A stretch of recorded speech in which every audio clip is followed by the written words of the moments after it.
Fala pessoal, sejam todos muito bem-vindos e bem-vindas a mais um episódio do Tech Faz Sentido. E dessa vez eu queria começar um pouco diferente. Eu tenho 3 convites para você que está aí em casa e todos eles vão estar aqui na descrição. O primeiro é, se você quiser participar de uma gravação aqui do Tech Faz Sentido assistindo, o e-mail está aqui embaixo. A outra é, se você acha que tem conteúdo que deve compartilhar com a nossa comunidade aqui, também está no e-mail aqui embaixo.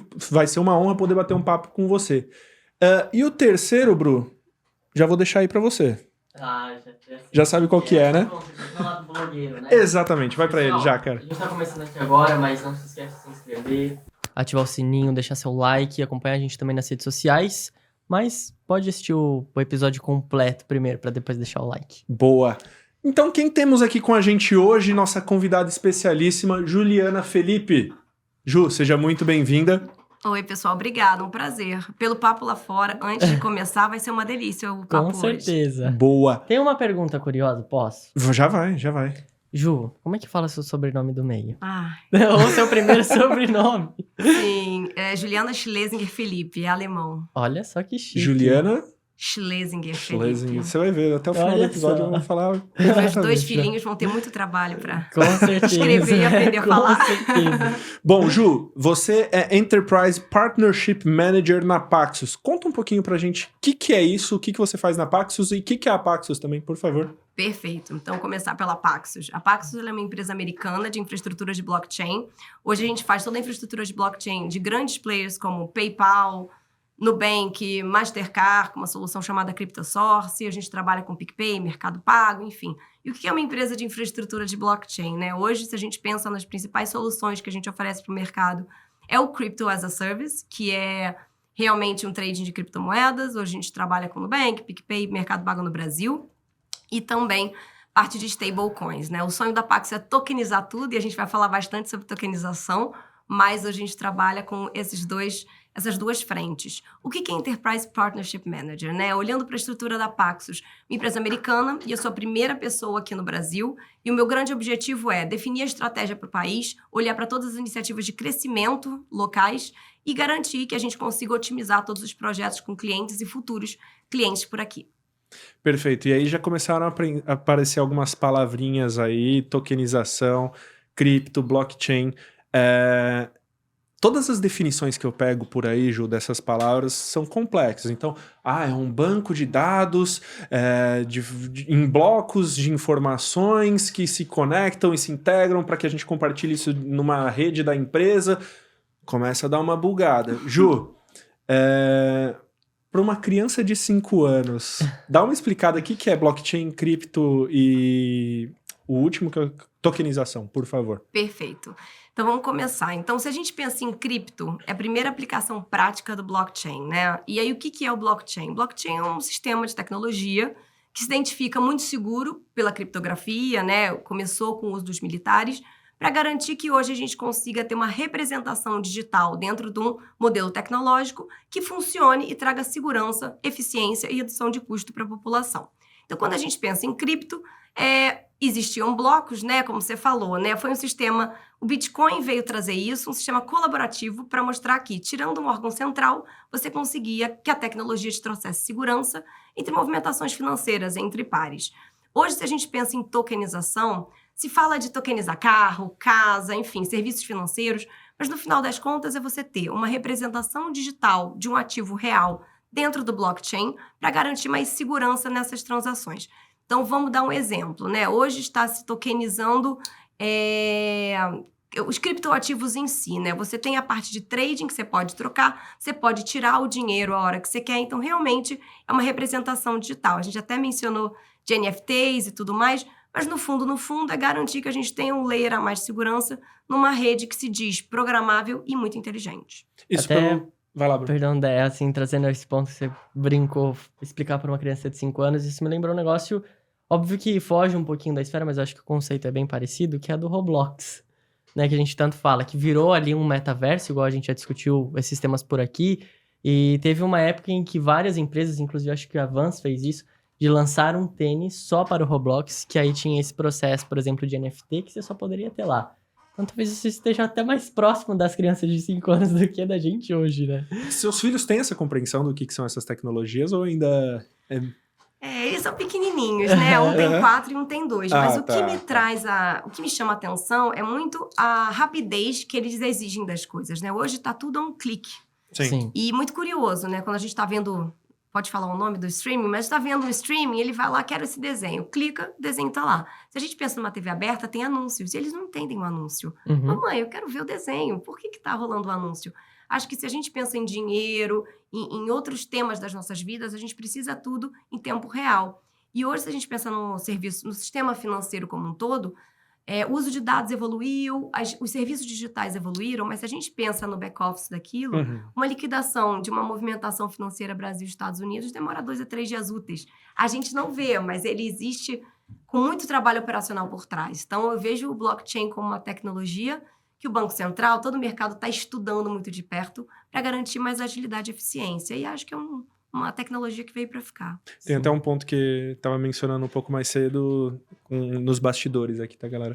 Mas sobre a venda do meu carro, né? Que, putz, você tá ali num cartório olhando para aquela fila toda atrás de você se formando e o dinheiro não entrou ali na minha conta a ponto de eu já poder assinar uma documentação e falar, beleza, agora você é dono do meu carro. Então, você fica nessa situação, assim, de um receio de tomar um golpe e coisas do tipo. E a blockchain vem para resolver situações como essas também, né? Que em um clique, como você disse, imediatamente você já tá com essa transação concluída ali, Se né? fala muito da questão da compra e venda de carro, imóveis, e realmente, né, te dá uma insegurança naquele momento. O dinheiro tem que movimentar, o documento vai de um para o outro no cartório, e muitas pessoas questionam também o uso do blockchain. Não vai ter mais cartório?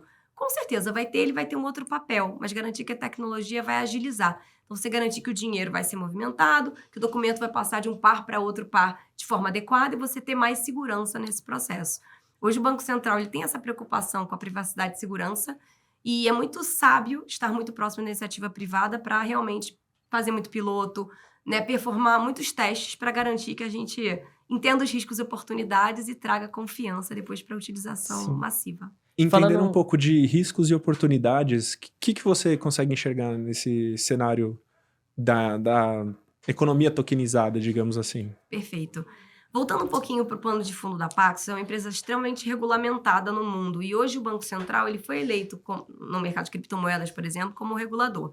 A regulamentação ela é fundamental para a gente garantir os padrões de segurança do consumidor final e das instituições no mercado.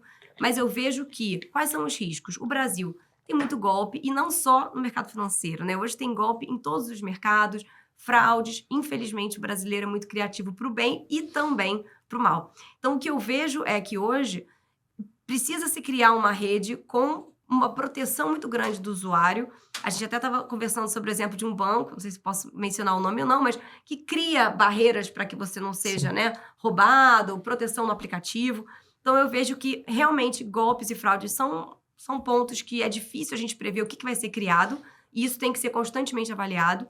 As oportunidades, simplificar, reduzir custo. Como eu estava falando, né? As instituições financeiras, por exemplo, vão achar outras fontes de receita, mas acho que vão ser mais democráticas e o usuário vai ter mais flexibilidade de usar o dinheiro, movimentar o dinheiro da forma que quiser.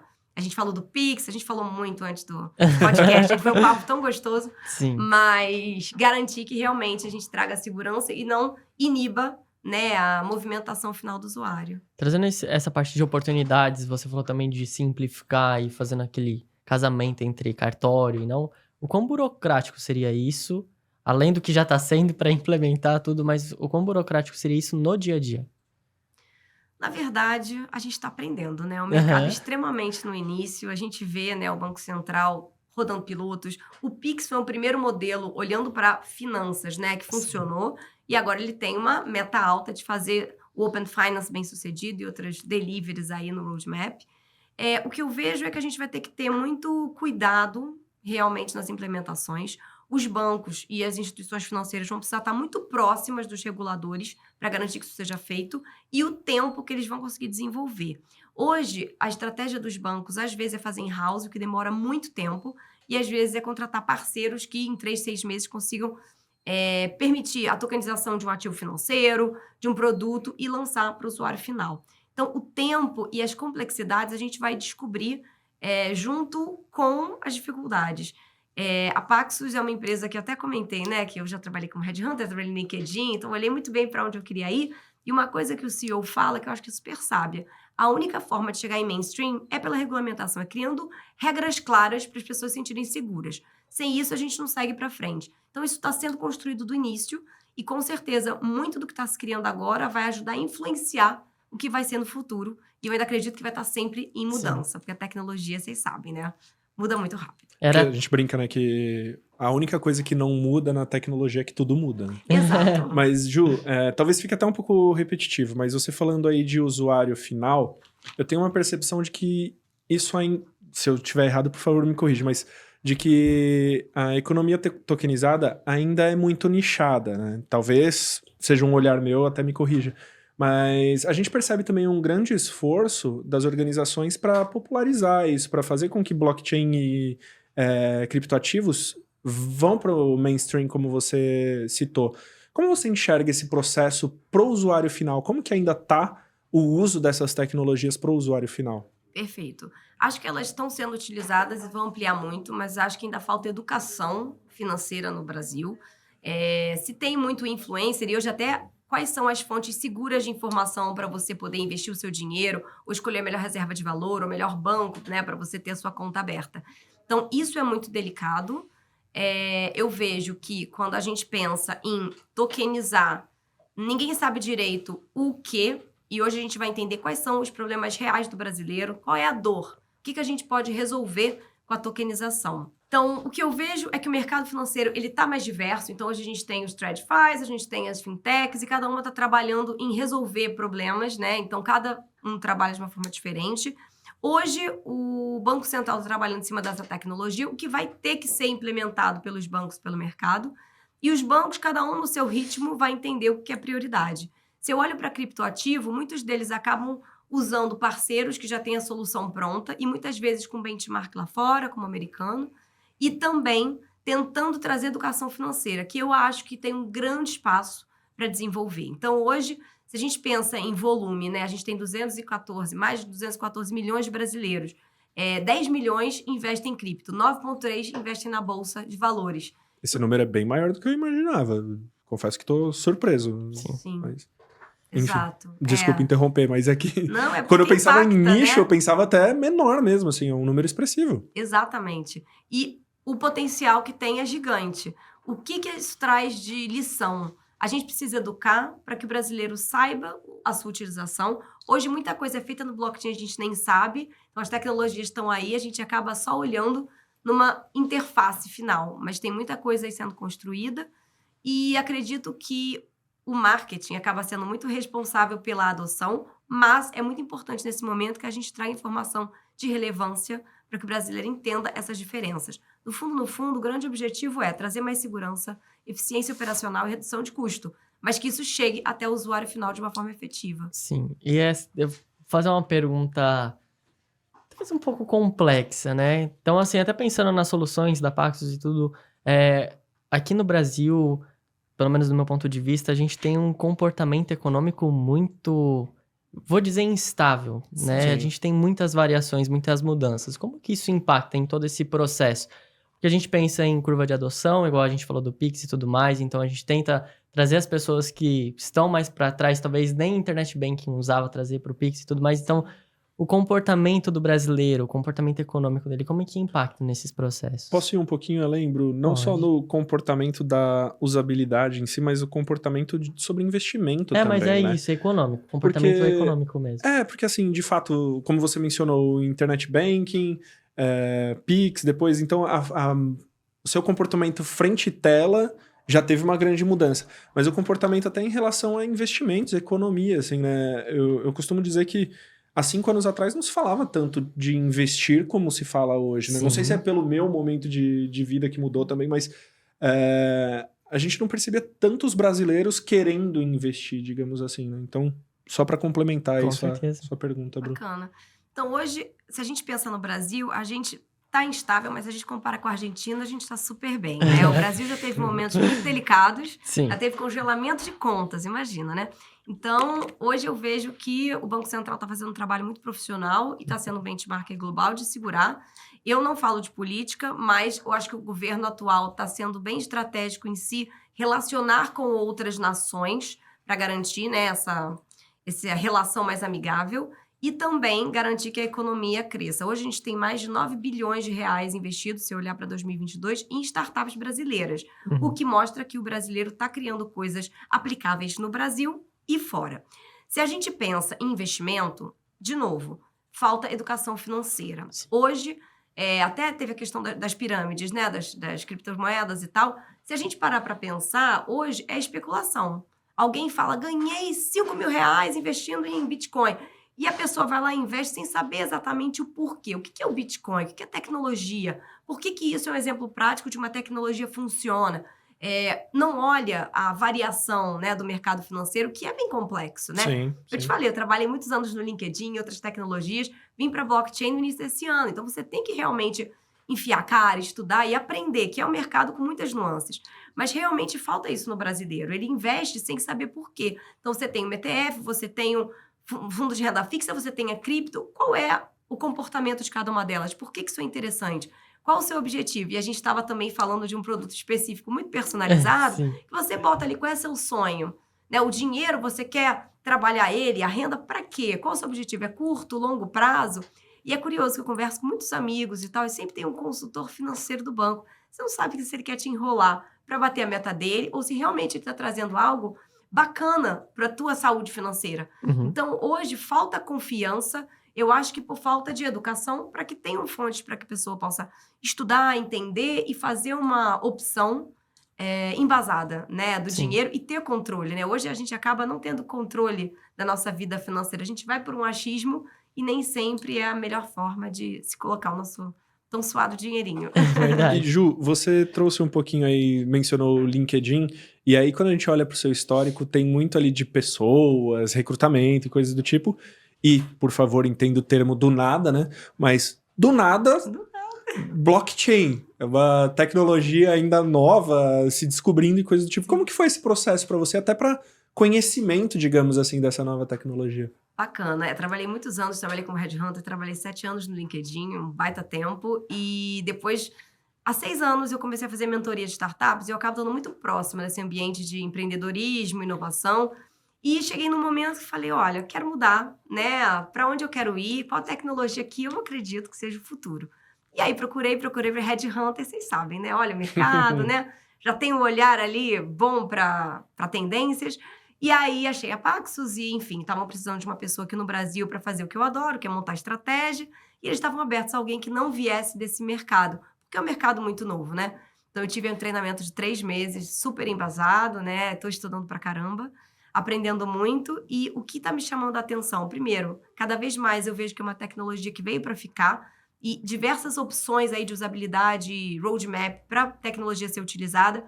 Hoje teve uma notícia, hoje ou ontem, se eu não me engano, sobre a carteira de identidade sendo feita no blockchain e várias outras coisas estão sendo desenvolvidas, mas muito porque é um mercado extremamente colaborativo.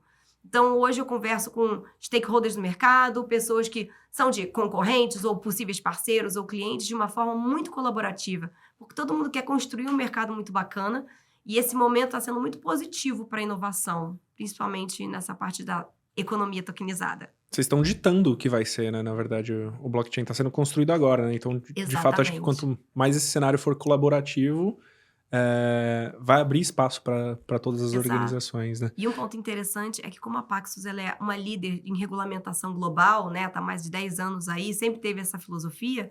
Eu estou muito próxima dos reguladores locais para garantir que a gente traga também insights. Então, tem modelos de trust charter de regulamentação lá fora que ainda não existem aqui. Então, é muito legal também ver que eles estão abertos a aprender né, boas práticas globais e transformar aí a economia. Ju, a gente recentemente esteve no Febraban-Tech, né? E eu, de fato, vi essa palavra diversas vezes nos próprios debates ali do blockchain nesse mercado, né? Então, a gente percebe realmente que veio para ficar e tá todo mundo indo nesse caminho. O quanto você percebe que as empresas de fato já encabeçaram blockchain, estão com projetos em blockchain, executando em blockchain? E além disso, como você tem sentido a demanda do mercado sobre essa tecnologia, né? Então, o quanto o Brasil ou até outros territórios estão demandando e quais são as principais demandas em relação a isso? Perfeito. Então, se a gente pensa em adoção, é um bicho de 7 cabeças ainda, né? O mercado não está demandando. O mercado demanda quais são as dores reais de um brasileiro, né? Enfim, falta de um serviço que precisa ser estruturado. Hoje a gente tem 34 milhões de pessoas sem acesso à conta bancária, por exemplo, inclusão social. Então, quais são as demandas do brasileiro hoje? É movimentar dinheiro para fora de uma forma mais simples e menos custosa. Então, hoje existe um mapeamento de quais são as dores. Quando eu falo do apartamento, do carro, da venda, realmente é um processo inseguro e é um processo que não é efetivo, né? Você tem várias pontas ali que podem quebrar e você pode ter um prejuízo. Então, hoje a demanda vem do entendimento dos bancos do que é uma dor real e como uma representação digital no blockchain pode resolver esse problema. Se a gente pensa no movimento que os bancos estão fazendo, o Banco Central, ele está evoluindo em pilotos. Acho que ninguém sabe direito como fazer, ainda é um bicho de 7 cabeças. Então, hoje está se contratando muito engenheiro, muito desenvolvedor para conseguir trabalhar em cima dessa tecnologia e mapear os melhores parceiros. E está no momento de discovery, de descobrimento, assim, de entender o que vai ser. O que eu vejo de demanda que hoje já está sendo pilotada e que podem ser caminhos, né? E até o Banco Central, voltando, fala, hoje a gente vai ter alguns casos de uso para o real digital, mas eu não sei se vão ser os que vão ser implementados. Eu vou testar e se funcionar a gente vai usar e vai testar outros. Então hoje você tem commodity, você tem pagamento de real estate entre países via uma stablecoin, que é não uma criptomoeda, né? Uma representação digital que não é volátil, né? Que é pareada a um ativo real. Você tem, a gente falou de DeFi, NFTs, e realmente a Paxos hoje não toca esse mercado, mas também é uma demanda. Hoje a gente vê times de futebol, por exemplo, colocando lá a chuteira do futebol, do jogador X, para garantir que os torcedores engajem e tenham uma partezinha daquela chuteira. Serviços financeiros, todos eles têm o objetivo de ser tokenizados. Hoje eu já vejo empresa que tokeniza até própria startup para investidores, para facilitar investimento entre nações. Então, varia muito. O que eu acho é que todas elas vão ser testadas, algumas vão ter aplicabilidade massiva, outras não, e a gente vai aprender muito com essas experiências. Sim. Deixa eu te fazer uma pergunta, assim, queria entender a sua visão mesmo. A gente não precisa nem ir por um lado muito técnico ou político, mas tirando um pouco o zoom, de entender, até mesmo assim, você vem de uma empresa americana, tá? Numa empresa americana, relação com o Brasil já é diferente em relação a esses comportamentos de consumo e tudo mais. Mas tirando um pouco o zoom do Brasil em relação à América Latina, América do Sul, até mesmo o Mercosul, como é que funciona a relação entre a gente e os países vizinhos, pensando nessa questão do blockchain e tudo mais? Cada país tem um posicionamento diferente, né? Sim. Acho que os Estados Unidos viviam no início do ano, né, um movimento mais de regulamentação. Acho que ali houve um desequilíbrio, talvez uma austeridade muito grande na busca de clareza regulatória, o que inibiu muito o capital humano, a inovação. Cada país vem trabalhando de uma forma diferente, que a gente chama de CBDCs, que é o real digital, né, que é a representação digital da moeda fiduciária no blockchain, vem sendo testada por mais de 80 países, cada um numa fase diferente, e todo mundo experimentando. Bahamas também evoluído, outros países também, mas a questão ninguém sabe direito o que vai ser, tá todo mundo experimentando. Com certeza, daqui a 5, 10 anos, a gente vai ter muito mais certeza e segurança nessa utilização e o entendimento do que é, mas hoje ainda está se descobrindo muito o que vai ser. Mas americanos, eu trabalho em empresa americana. Os Estados Unidos, ele é uma liderança global, isso não tem o que questionar, eles estão à frente de muita coisa, inclusive de cripto, de blockchain, apesar desse momento mais austero da regulação, mas com certeza vejo muitos aprendizados do que eles viveram para o Brasil e para outros países. Mas acho que é um movimento, não acho, né? O que eu vejo é que é um movimento global, cada país no seu ritmo. A Europa também tem várias iniciativas, mas cada um vai chegar num momento diferente. Bacana. E real digital que você mencionou aí. Primeiro, o que é? Quero ter essa resposta aqui documentada. Mas quando a gente começou a falar de real digital ali, a gente também ouviu falar de uma moeda que era unificada para, enfim, a Argentina no caso, né? Mas enfim,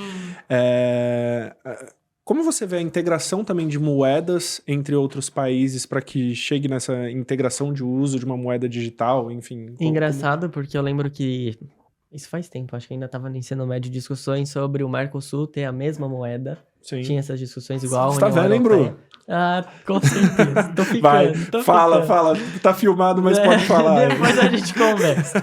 Então, eu acho que isso é engraçado, porque antigamente tinha um papel moeda, né? Então você tinha essa diferença de papel moeda e tudo mais. Sim. E hoje é digital, é O tudo dinheiro é igual um pra número na todo tela do mundo. seu celular. É muito bizarro isso. Mas enfim, o que é real digital então e como você vê essa integração entre moedas, entre países? O que é o real digital? O real digital ele é uma representação digital da moeda fiduciária, que é o real, emitida e gerenciada pelo Banco Central. Como vai funcionar a estrutura? O Banco Central vai ter a CBDC, que é emitida pelo governo, que é o real digital, que já me falaram que vai ter um nome aí mais atraente em breve, né? Tipo um Pix, um nome mais Marqueteiro? mais marqueteiro, exatamente. E garantir que essa CBDC seja pareada com uma stablecoin, que vai ter que ser criada pelos bancos. O que é uma stablecoin? Stablecoin é um ativo, uma representação digital pareada a um ativo real. Então, por exemplo, hoje existem algumas no mercado e a USDP, que é da Paxos, que é pareada ao dólar. Então, você tem $1 é um USDP e você pode, dentro do blockchain, fazer uma movimentação mais livre desse valor, uma reserva de valor. Se a gente pensa em ouro tokenizado, a Paxos também trabalha com PEXD, então é um ouro que você tem essa representação digital.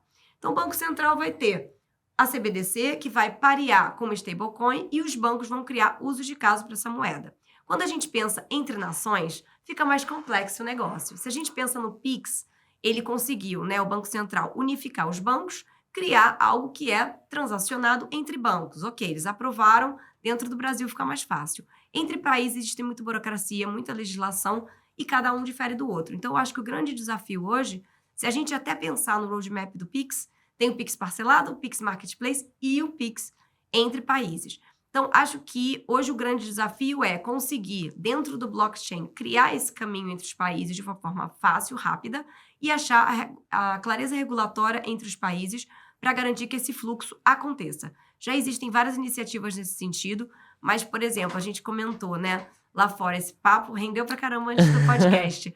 Pessoas que vão morar fora do Brasil, querem mandar dinheiro para as famílias, sabe? Tem que pagar imposto. Às vezes eles não conseguem abrir uma conta bancária. Então, como a gente consegue trazer mais facilidade nesse sentido? E vários outros usos de caso. Hoje eu não saio com a minha carteira de motorista. Eu tenho ela no aplicativo. Para que ter? Então, tem muitas aplicabilidades que são úteis e facilitam a vida no dia a dia. Mas essa questão entre países é a parte mais burocrática. Com certeza. É um pouco daquela relação, né, de que hoje, se eu esqueço o celular em casa, eu tenho que voltar. Agora, se eu esqueço a minha carteira, ok, né? Eu vivo completamente bem sem. Mas eu tenho uma sensação, Ju, de que... vou usar um exemplo aqui. O Pix, ele já tá completamente... Qualquer pessoa aqui já tá usando o Pix completamente adaptada a essa tecnologia, porque é simples, é fácil. Eu tenho uma sensação de que blockchain, cripto ainda está numa esfera muito ali, Banco Central, empresas, órgão público, privado, ainda está nessa discussão mais B2B para talvez em algum momento começar a ser mais B2C, é isso mesmo? Mais ou menos. Se a gente pensa no cripto, como ele surgiu? Surgiu com Bitcoin, sem o órgão central, e hoje no Brasil, como eu mencionei, mais de 10 milhões de pessoas investindo em cripto. Cripto é feito 100% no blockchain. Então, a gente usa sem saber que é. Sim. E o Banco Central entendendo, né? E aí os bancos centrais como um todo, entendendo que essa tecnologia veio para ficar, e acho que esse movimento Robin Hood de cripto, né? Inicial, veio mostrar como eles precisavam entender melhor a tecnologia para poder regulamentar e controlar o que é movimentado. Acho que já é bastante utilizada, mas a gente sabe pouco sobre isso. E o sistema financeiro está buscando aplicações mais reais e difundir isso, que já deu certo, para outras esferas. Até o que eu acho que eu ia comentar, assim, eu acho que o blockchain é o bastidor, que a gente não fala, né? Exato. Então, talvez o que vai pegar mais no B2C é a tokenização que a gente falou. E, galera, não é aqueles pinzinhos que a gente usa pra pegar senha de banco, é outra coisa. Não é o chaveirinho. Não é o chaveirinho, nem o aplicativo que faz tudo sozinho. Então, isso é interessante, porque talvez nós que estamos nessa esfera, principalmente B2B, a gente como empresa de tecnologia, você numa instituição de soluções financeiras, pra gente esse nome tá o dia a dia correndo aí, a gente, mas o que é isso, o que não é isso? Exato. Mas pra Digamos quem que seja o back-end, né? Exatamente. Acho que é bem por aí, isso, né? E eu acho que também penso o mesmo que ajuda essa curva natural, igual o TED. O TED morreu já, acabou e vida que segue. Sim, sim. Agora, Ju, a gente tem ouvido falar muito sobre as a service nesse mercado de tecnologia, né? Então, o BaaS, que é o Banking as a Service, o que é o CaaS? Conta pra Perfeito. gente. Bem, o CaaS é o Crypto as a Service, é o que a Paxos hoje provê, praticamente, né, para os nossos maiores clientes. Então, é garantir que você consiga, através de um parceiro, no caso da Paxos, ter, através de uma API, toda a solução de cripto. Tem tudo isso e a empresa que quer vender, ela simplesmente vai lá, conecta com vocês e consegue oferecer isso para outras pessoas. Exatamente. E com muito mais agilidade, né? Porque você Sim. falou de 3 a 6 meses, cara. Exato. Não, e foi até o que ela tinha comentado. Como ele já tem toda a parte regulamentada, a empresa que se conecta, ela só vai meio que ter um termo ali. Vira a chavinha ali, né? Porque todo o processo burocrático já tá pronto, assim. Exatamente. É muito mais prático. Sim. Um banco, para desenvolver um cripto, né, para oferecer no aplicativo, vai demorar no mínimo 2 anos para desenvolver in-house. Então, faz muito mais sentido, às vezes, seguir com um parceiro. Sim. Uma pergunta para 2 caminhos aqui, Ju. Primeiro, quais você vê que são as principais barreiras para popularização e quais você vê que são os principais benefícios da popularização de criptoativos, digamos assim? Perfeito. Os grandes desafios. A clareza regulatória, ela precisa chegar no nível de trazer muita confiança para a população. Acho que isso ainda está sendo descoberto e não é uma equação fácil. Sim. É que nem a internet. A internet mudou a forma da gente viver. Eu vejo blockchain como mudando totalmente a forma da gente se relacionar com alguns serviços. E hoje eu trabalho no sistema financeiro, então se relacionar com o sistema financeiro. Então, o equilíbrio da clareza regulatória para garantir inovação e garantir que realmente o sistema não fique muito amarrado e não consiga se desenvolver é um risco. A gente falou de fraudes, de golpes, então realmente conseguir prever o máximo de riscos possível dentro da rede em privacidade para garantir a segurança do usuário. E com a popularização eu vejo redução de custo para o usuário, eficiência operacional. Hoje o sistema financeiro, por trás dos panos, funciona como há 40, 50 anos atrás. Por mais que a gente tenha serviços financeiros e a nossa percepção seja instantânea, muitos dos processos não acontecem e geram muito backlog interno nos bancos. Então, tem um grande ponto de melhoria aí, muitos gargalos. E garantir que o brasileiro tenha mais dores resolvidas. A gente também fala hoje de empreendedorismo. Se a gente pensar num negócio que vai para frente, é que realmente consegue resolver uma dor real. Tem uma empresa que eu admiro muito, que é a Latitude, que ela ajuda, né, startups, ela faz um hub de startups, inovação e empreendedorismo, e o Brian Ricord, no evento que eles fizeram no passado, falou que, olha, Brasil é o país mais complexo, América Latina é o lugar mais complexo de fazer negócio. Mas se você acha uma dor que é verdadeira, se é ouro, você vai crescer. E eu acredito muito nisso. Então, a gente tem que ser muito cauteloso em o que é realmente um problema e o que a gente pode resolver. Além de tokenizar tudo, mas por que você está tokenizando? Acho que é um processo importante para a gente ser bem sucedido aí. E mercado brasileiro, quando a gente fala de setor financeiro, a gente está despontando, assim, né? Eu até mencionei aqui nos bastidores de novo, galera. Próxima vez a gente põe a câmera lá. Mas eu até mencionei uma situação com a minha prima que está morando na Inglaterra há um tempão, acho que 10 anos por aí. E ela chegou no Brasil querendo usar o Pix. Ela foi comprar uma pera para ver como usava o Pix. Em termos de criptos, a gente já tem uma percepção que Estados Unidos está mais despontando do que Brasil. Como está esse cenário assim, global em relação a cripto, blockchain, enfim, onde o Brasil se encaixa aí? Perfeito. O Brasil hoje é o terceiro maior mercado de cripto, né? A gente tem, como eu mencionei, 10 milhões de usuários já investindo em cripto. É um mercado extremamente volátil. No mundo, a adoção vem aumentando e o interessante é que na Receita Federal a gente acompanha mês a mês que não só usuários investem em cripto, como também empresas, né, que vêm colocando reservas de valor e ativos em cripto. O que eu vejo é um mercado interessante para reserva de valor, para investimento. Hoje existem alguns pilotos para compra de artigos mais baratos, né, ou serviços por cripto. É muito volátil, então é um ponto aí de reflexão, né, se realmente funciona ou não. E aí criaram-se as stablecoins que não têm esse perfil volátil, que acho que vem trazer muito de pagamentos em valores acima do limite do Pix e tal. Ano passado tiveram 9 bilhões de dólares em investimento em empresas brasileiras. A gente é um hub de inovação e empreendedorismo.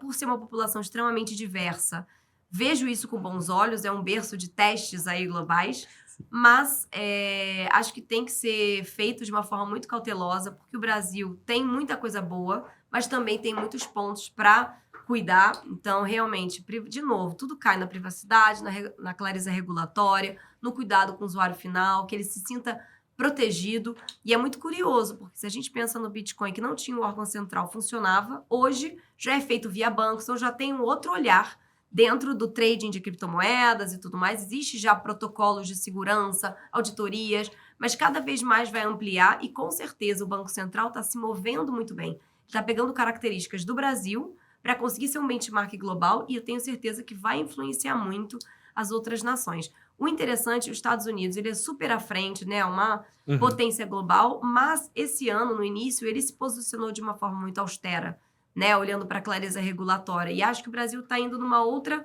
pegada, o que está abrindo mais oportunidades para crescimento. Então, eu vejo que hoje em dia é a terceira maior, mas acho que tem um potencial para se tornar até a primeira. Legal. E Ju, acho que acendeu um alerta aqui na minha cabeça, que talvez tenha acendido na cabeça da galera de casa também, e vou te pedir ajuda para responder em relação a isso. A gente fala de mais dados, a gente fala de mais acesso a dados, mas a arquitetura de bancos de dados, principalmente instituições financeiras, bancos, é a mesma arquitetura de 30, 40 anos atrás. E aí a gente fala de privacidade, mais acesso a dados e mais ataques hackers que acontecem aí o tempo todo, né? Como a gente garante a segurança desses dados e tem a transparência também nessas informações para o usuário final? Perfeito. É um desafio complicado, né? E tá todo mundo descobrindo como fazer da melhor forma. A tecnologia veio de uma forma muito completa. Hoje a gente tem milhões de soluções de segurança dentro das plataformas de tecnologia. A gente tem também protocolos de auditoria, a gente tem protocolos de layers de segurança, a gente tem revisões de tudo que é feito. Então, hoje, por mais que seja um movimento irreversível quando ele acontece no blockchain, existem muitos protocolos de segurança sendo criados para garantir a segurança dentro da rede. Porém, a minha visão, vai ter sempre novidades para a gente acompanhar. Então, o risco, e aí quando eu digo que é um mercado muito novo e tem muito que se aprender, ninguém sabe os reais riscos. E a gente sabe que todo ano vai ser criada uma nova fraude, um novo hacker, um novo... né? A gente tem casos no Brasil, por exemplo, de grandes empresas que tiveram todos os seus dados presos por um hacker, tiveram que pagar milhões para ter isso de volta. Então, o risco existe. O cuidado os bancos vão ter que investir muito pesado em segurança e ter equipes de compliance, de regulatório, de prevenção a fraudes muito bem arquitetada para garantir que a gente consiga minimizar. 100% acho muito difícil, mas que a gente consiga minimizar e criar protocolos de segurança que sejam efetivos. Eu acho legal que as instituições financeiras hoje, pelo que eu acompanho, trazem muito usuário também para esse combate. Então, a educação do usuário em relação àquelas ações. Tem um anúncio até rodando na TV direto para o usuário mesmo, né? Sim, exato. Igual o Pix, né? Então, foi uma facilidade, diferente do TED, por exemplo. Aí, pensando em questões de assalto, coisas mais nesse sentido, o TED era em dias úteis, então você podia cancelar antes disso acontecer. O Pix é instantâneo, e dali já vai para outro lugar que você fala, e aí, sumiu o dinheiro. Então, você educar o usuário também, eu acho que as instituições têm focado um pouco nisso, né? Sim. Mas aí tem um lance que eu acho que é positivo até em relação a tudo isso que a gente está falando, da rastreabilidade do blockchain, né? Então, qualquer movimentação ali você consegue identificar para onde foi, quem fez, se tem alguma ação suspeita, né? Então, de certa forma, é mais seguro aí do que o Pix que a gente está mais habituado, né? Falei besteira? Parece que sim. Parece que sim, que falei besteira. Não. Não, tô brincando.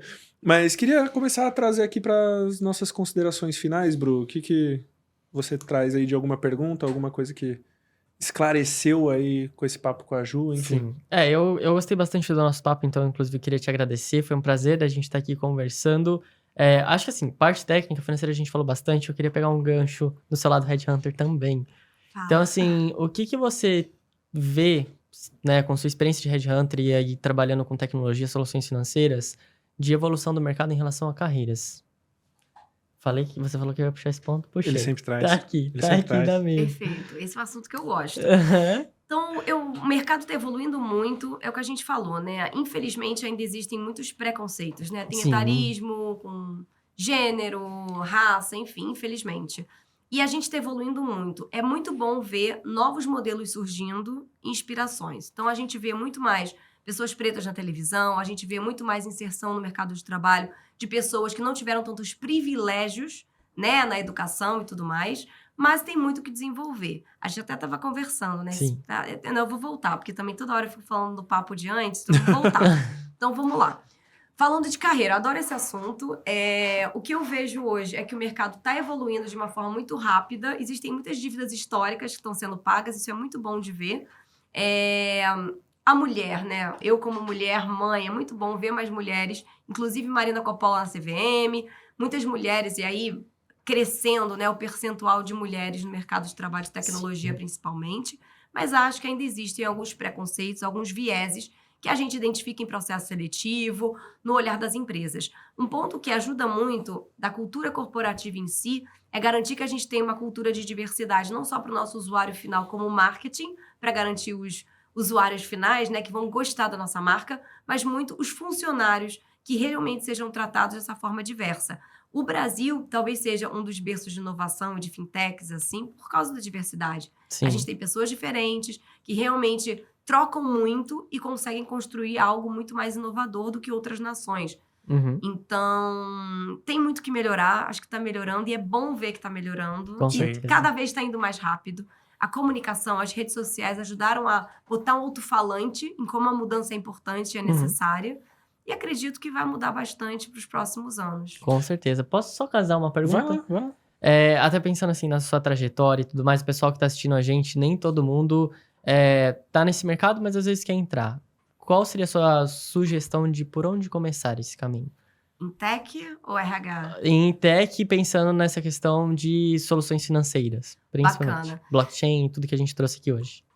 Com certeza, a maioria das vagas vão te pedir uma competência técnica, né? Uhum. Como uma faculdade ou uma experiência prévia em algum banco, mas eu acredito muito em networking, relacionamento e esforço. Sim. Eu vejo a inteligência é um ponto super importante, mas ela sem um mega esforço não funciona e você não chega lá. Então, quem quer, sabe, procura muita informação, quem tem acesso, fazer cursos, participar de eventos com pessoas do segmento para realmente aprender, conhecer. O networking no Brasil, vocês sabem, é super importante, né? Para você conseguir oportunidades, estar próximo, para as pessoas conseguirem lembrar de você, né? Quem não é lembrado não tá, né? Nas oportunidades. Mas, principalmente, hoje tem muito acesso gratuito à informação. Aprender realmente a quantidade de podcasts, informações de YouTube, fontes relevantes. E realmente networking. Eu trabalhei muitos anos no LinkedIn, não vou puxar sardinha, mas é um canal onde você consegue seguir pessoas que trabalham em empresas target, você aprende como as empresas operam. Porque quando a gente pensa num desafio, o que te faz feliz, né? A gente fica horas do nosso dia trabalhando, sem a nossa família, sem os nossos amigos, tem que ser minimamente prazeroso. Sim. O que você busca na sua carreira? Então você vai olhar o tipo de empresa, será que é uma cultura diversa que vai me respeitar, que eu vou respeitar e que faz sentido para os meus valores? Segundo, o negócio. É um negócio que eu admiro e cada vez mais a geração Z, os millennials, e agora já estão ficando velhos, né? As próximas gerações, eles querem ter uma missão, eles querem acreditar no que a empresa faz. Sim. Exatamente. Então, o seu propósito de valor e também o que você vai fazer. Sabe? Você gosta de fazer aquilo? Sim ou não? Isso é fundamental. E nem sempre a sua empresa de sonho vai ter o que você gosta de fazer e vice-versa. Então, é o equilíbrio. E o ponto mais importante, com quem você vai trabalhar. Com As certeza. pessoas são fundamentais. Sim. Então, tudo isso é importante. Mas hoje, eu vejo mais oportunidade das pessoas se colocarem. Dizer, não, desculpa, essa cultura não faz sentido para mim. E das empresas olharem mais pessoas que não tiveram tantos privilégios e darem primeiras oportunidades. Com certeza. Um ponto muito legal de carreira, por exemplo, inglês. Muitas empresas falam, você tem inglês. Às vezes existem pessoas que não podem pagar um curso de inglês, né? Enfim, por que não dar um curso de inglês? Hoje tem vários provedores, né? Inclusive, eu conheci a Carla Délia, que Save Me Teacher é a empresa dela. Eu conheci ela no Web Summit e ela dá aula de inglês e ajuda as pessoas a se recolocarem e tal. sabe? Eu tava na fila do açaí, a gente começou a conversar. Que E legal. ela me falou do negócio dela. Eu falei, gente, você tem que estar nas grandes empresas de varejo, fazendo com que, por exemplo, pessoas pretas se tornem estagiários, mas virem gerentes e cresçam, porque o inglês é um ponto importante. Ou uma mulher que não teve acesso a inglês, porque estava cuidando dos filhos, não tinha tempo, tal, tem essa oportunidade dentro da empresa. Então, tem muita coisa sendo feita e muita oportunidade para as empresas não só incluírem as pessoas na empresa, mas sim darem oportunidade para elas crescerem. E eu vejo um grande esforço e grandes iniciativas nesse sentido. E eu acho muito legal esse papo, porque quando a gente fala de tecnologias surgindo, a gente já conversou aqui em outros episódios, aquele lance do medo de, então eu vou perder meu trabalho, né? Exato. Mas a gente vê a tecnologia trazendo novos trabalhos também, né? Então, putz, falando de blockchain, cara, a gente não falava desse tema há pouco tempo atrás. Então, surge um novo mercado, surgem novas oportunidades que as pessoas podem se especializar para ir para esse cenário, né? Mas, Ju, pensando agora, de novo aí, já com o seu papel mais headhunter, né? Hoje, para você contratar alguém para esse cenário tech mesmo, tá? O que você olha primeiro? Brilho no olho, gente. Não é conhecimento de tecnologia, é brilho no olho. É realmente saber que vai ser alguém que vai atrás e vai fazer o negócio acontecer.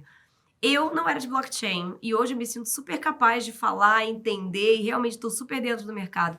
Então, se a pessoa tem esforço, se a pessoa realmente está comprada com o desafio, ela vai para frente. E o resto é muito mais fácil você ensinar a parte técnica do que a parte comportamental. Brilho no olho, vontade, isso não é uma coisa que se aprende. Sim. É da pessoa ou não.